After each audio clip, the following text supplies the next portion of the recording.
Halo semuanya, selamat datang di video kali ini. Video ini akan melanjutkan video sebelumnya mengenai import master data. Di video ini, saya akan melakukan simulasi transaksi P2P berdasarkan data yang telah kita import sebelumnya.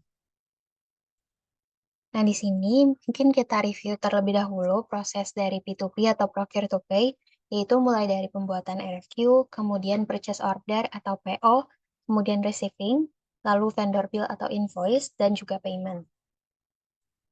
Untuk memudahkan, di sini saya juga sudah menyediakan skenario simulasinya, yaitu untuk mengecek kebenaran proses import master data yang sebelumnya telah dilakukan, akan dilakukan proses P2P. Saat ini, perusahaan perlu membeli Coca-Cola Zero sebanyak 10 lusin atau 120 buah untuk persediaan. Untuk memenuhi kebutuhan tersebut, perusahaan memutuskan untuk melakukan pembelian tersebut kepada PT Makmur Sejahtera. Nantinya, produk dari vendor akan dikirimkan dalam satu kali pengiriman saja. Selanjutnya, vendor bill dari PT Makmur Sejahtera akan dibayarkan lunas pada pembayaran pertama untuk jumlah seluruh produk yang dipesan melalui transfer bank.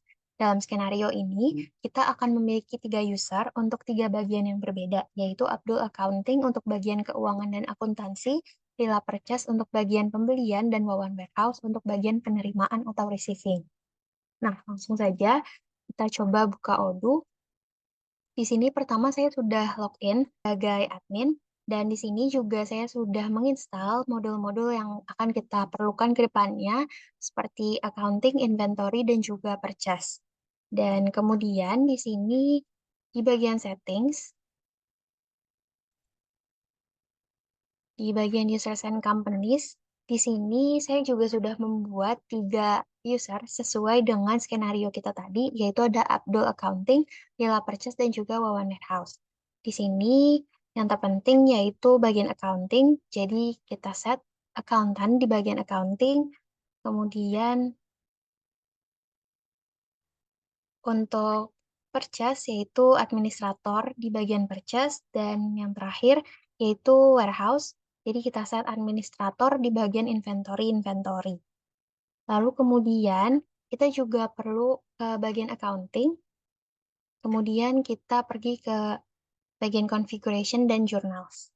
Nah, di sini karena nanti kita akan melakukan pembayaran melalui transfer bank, kita juga perlu men-set accounting information-nya. Jadi di sini secara default tadi sebelumnya untuk suspense account, profit account, dan juga loss account-nya masih kosong. Di sini sudah saya isi. Untuk suspense account-nya kita set di rekening antara, kemudian profit account-nya di keuntungan atas HPP aktiva tetap, dan loss account-nya di kerugian atas HPP aktiva tetap. Kemudian juga kita perlu set di bagian accounting payments-nya. Di sini untuk outstanding payments accounts-nya saya set di persediaan lainnya. Nah, setelah seluruh konfigurasinya telah selesai, sekarang kita akan lanjut ke proses P2P-nya. Pertama, kita akan membuat RFQ. Di sini kita akan menggunakan akun di bagian purchase. Jadi saya di sini sudah login dengan akun Lila Purchase. Kemudian kita akan pergi ke modul purchase.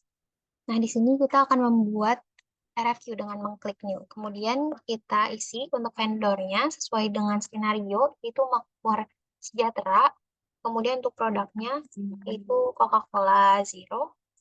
Di sini dengan kuantitinya yaitu 120. Nah, di sini kita lihat untuk subtotalnya juga sudah sesuai ya, jadi Rp658.080. Kemudian kita klik send by email untuk mengirimkan RFQ-nya kepada vendor. Nah, di sini Odoo akan menyiapkan template emailnya, kemudian juga attachment PDF RFQ-nya seperti biasa. Di sini kita klik send saja. Nah, di sini kita lihat RFQ-nya telah berhasil dikirimkan kepada vendor. Nah, dengan asumsi bahwa RFQ-nya telah diterima dan disetujui oleh vendor, maka kita akan melakukan konfirmasi order untuk mengubahnya menjadi PO. Di sini sekarang sudah berhasil kita buat purchase order-nya. Kemudian selanjutnya kita akan menerima barangnya dari vendor. Nah, di sini kita akan pindah dengan akun di bagian warehouse. Di sini saya sudah login dengan akun Wawan Warehouse, dan kemudian kita pergi ke bagian inventory.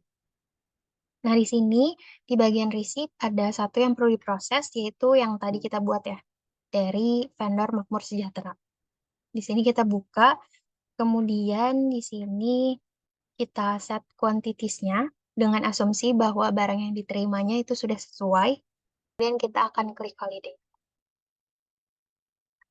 Nah, di sini sudah berhasil, lalu kemudian kita kembali ke bagian purchase.